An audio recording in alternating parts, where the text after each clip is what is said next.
इस देश ने देखा कि कैसे आवाज उठाने वालों की आवाज का दमन किया जाता है।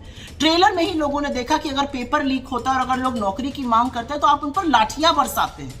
ट्रेलर में ही लोगों ने देखा कि अन्नदाताओं पर आप सिर्फ लाठियां ही नहीं बरसाते, बम आंसू गैस के गोले भी छोड़ते हैं, उनके लिए रास्ते खुदवा देते हैं, उनसे झूठे वादे करते हैं। तो ट्रेलर में इस देश ने बहुत कुछ देख लिया और अब ये देश हाथ जोड़ के कह रहा है प्रभु बख्श दीजिए, झोला उठाने का वक्त आ गया है, हमने भी मन बना लिया है, आपको भी जाना है, इधर उधर की बातें मत कीजिए। प्रधानमंत्री जी बिना पलक झपकाए आप इलेक्टोरल बॉन्ड पे बात कर रहे हैं। इलेक्टोरल बॉन्ड पे आपके गोरख धंधे की कलई इस देश के उच्चतम न्यायालय ने खोली है कि कैसे चंदा दो और धंधा लो और वसूली रैकेट आप चला रहे थे। क्रमवार तरीके से नाम और डेट के साथ ये स्पष्ट हो चुका है कि जब आपको कोई चंदा देता था तो उसको बड़े बड़े कॉन्ट्रैक्ट मिलते थे, आप कट ले रहे थे। प्रधानमंत्री नरेंद्र मोदी का 1 घंटे 17 मिनट का एक इंटरव्यू देखा। उस इंटरव्यू में प्रधानमंत्री कह रहे हैं कि अभी जो हुआ है वो ट्रेलर है। अरे प्रभु, 3612 दिन सरकार चलाने के बाद ये ट्रेलर है।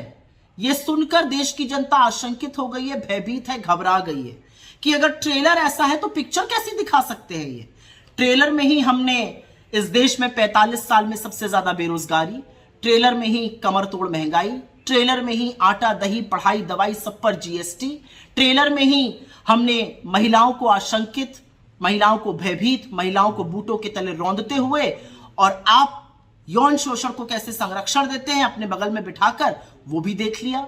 ट्रेलर में ही इस देश ने देखा कि कैसे आवाज उठाने वालों की आवाज का दमन किया जाता है। ट्रेलर में ही लोगों ने देखा कि अगर पेपर लीक होता है और अगर लोग नौकरी की मांग करते हैं तो आप उन पर लाठियां बरसाते हैं। ट्रेलर में ही लोगों ने देखा कि अन्नदाताओं पर आप सिर्फ लाठियां ही नहीं बरसाते, बम आंसू गैस के गोले भी छोड़ते हैं, उनके लिए रास्ते खुदवा देते हैं, उनसे झूठे वादे करते हैं। तो ट्रेलर में इस देश ने बहुत कुछ देख लिया और अब ये देश हाथ जोड़ के कह रहा है प्रभु बख्श दीजिए, झोला उठाने का वक्त आ गया है, हमने भी मन बना लिया है, आपको भी जाना है, इधर उधर की बातें मत कीजिए। प्रधानमंत्री जी बिना पलक झपकाए आप इलेक्टोरल बॉन्ड पे बात कर रहे हैं। इलेक्टोरल बॉन्ड पे आपके गोरख धंधे की कलई इस देश के उच्चतम न्यायालय ने खोली है कि कैसे चंदा दो और धंधा लो और वसूली रैकेट आप चला रहे थे। क्रमवार तरीके से नाम और डेट के साथ ये स्पष्ट हो चुका है कि जब आपको कोई चंदा देता था तो उसको बड़े बड़े कॉन्ट्रैक्ट मिलते थे, आप कट ले रहे थे। यह भी साफ हो चुका है कि अपनी सीबीआई, ईडी, इनकम टैक्स से आप उस हर जगह छापा डालवाते थे जहां पर बाद में या तो कार्रवाई स्थगित हो जाती थी, कोई अप्रूवर बन जाता था। तो ये वसूली रैकेट, ये एक्सटॉर्शन रैकेट आप चला रहे थे। इस पर से पर्दा हट चुका है, इसका पर्दा फाश हो चुका है। लोग आपके भ्रष्टाचार की वॉशिंग मशीन से वाकिफ हैं। तो प्लीज इस तरह की बातें मत करिए। आपके इन जुमलों में 2014 में लोग आ जाते, अब थोड़ी कोई काले धन की आपकी बात मानेगा। काला धन, काला धन, अरे काला धन तो आप लाने वाले थे, 15 लाख बैंक अकाउंट में डालने वाले थे, कहां डाले आपने वो सब पैसे? असलियत यह है कि नीरव मोदी से लेकर मेहुल चोकसी तो किसी को तो वापस आप लेकर आ नहीं पाए। काले धन की बात करते हैं। फिर आपने कहा मैं गारंटी देता हूं प्राण जाए पर वचन न जाए।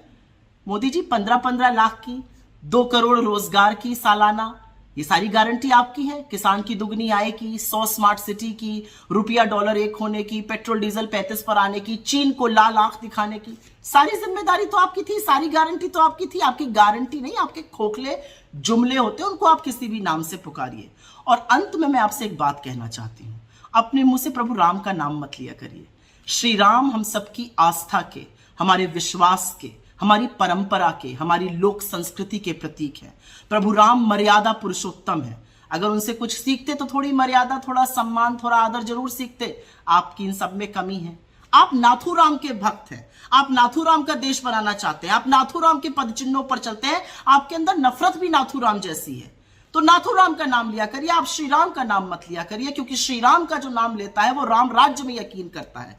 उस राम राज्य में यकीन करता है जहां पर दैहिक दैविक भौतिकता पर राम राज नहीं कहूं व्यापा, जहां पर गरीबों, शोषितों, वंचितों, युवाओं, किसानों, महिलाओं का सम्मान होता है। आपके रिपोर्ट कार्ड पर 10 साल बाद बेरोजगारी पर, महिला सुरक्षा पर, उनके रिप्रेजेंटेशन पर, महंगाई पर, आर्थिक असमानताओं पर, हर जगह आप फेलियर हैं। मणिपुर और लद्दाख आज भी अपने प्रधानमंत्री का इंतजार कर रहा है। थोड़ा टाइम निकालिए, वहां चले जाइए। अगले इंटरव्यू में मणिपुर पर बात जरूर करिएगा, नौकरियों पर बात जरूर करिएगा, महंगाई पर अपना मुंह जरूर खोलिएगा। अन्यथा इंटरव्यू देने का क्या फायदा? इलेक्शन रैली में तो बड़ी बड़ी फेंकते ही हैं आप। आप सब जानते हैं कि जनज्वार का खर्च आपके जनसहयोग की बदौलत चलता है। आप भी जनसहयोग में शामिल हों और आजाद और स्वतंत्र पत्रकारिता को बनाए रखने के हमारे इस महाअभियान में शामिल हों। हमें इंतजार रहेगा आपके सहयोग का, क्योंकि आपका सहयोग ही हमारी मजबूती का सबसे ताकतवर रास्ता है। धन्यवाद साथियों।